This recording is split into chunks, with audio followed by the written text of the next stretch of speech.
So, kamusta, no? Good morning sa inyo, no? Ngayon ay mag-aalas 10 na ng umaga. July 24. Update tayo. So, ngayon is mag-exercise ako. Magti-treadmill ako. Wala akong weights dito sa bahay. Ginagawa ko lang is push-up, sit-ups, tapos takbo. Para lang para yung dibdib is makaranas ng ng talagang yung pagod na So, hindi naman ako nagpa-stress test. So, sinusubukan ko na mag-treadmill na na ako lang. Kaya naman makakapag-treadmill naman. Tapos ngayon is maulan. Ang direkta ng bagyo yata dito sa San Pablo, Laguna. Pero hindi ko lang sure. So, ingat kayo diyan.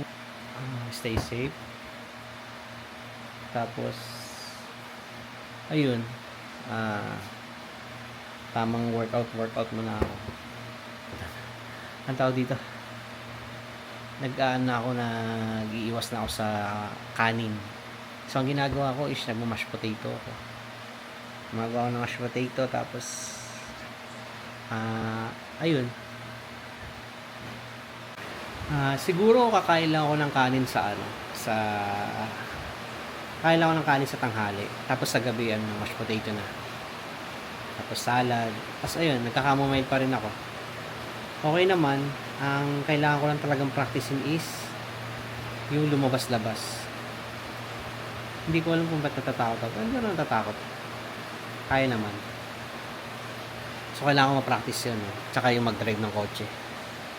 Hindi ko na kasi na-drive yung auto ko. Yung last na yung sa video ko sa post ko sa YouTube, nakapag-drive ako, pero nung mga ilang araw para akong nababalisa pag yung nag-drive ako, nag-atid ako sa anak ko, para akong nabalisa agad. Pero hindi ko na iniisip ngayon yan.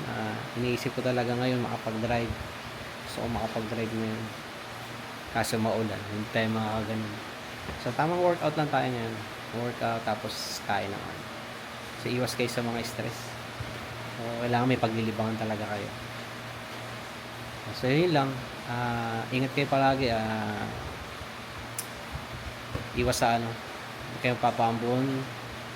Kung paambon man kayo, minom kayo ng tubig. Katapos, ayun, para iwas sakit. Mahirap na. Peace. So, ayun, pinagpapatuloy ko yung treadmill ko, tsaka yung push-up at sit-ups. Kaya medyo nagkakalaman na ako ng konti. So, ito na yung day 6 yata ng workout ko. Thank you.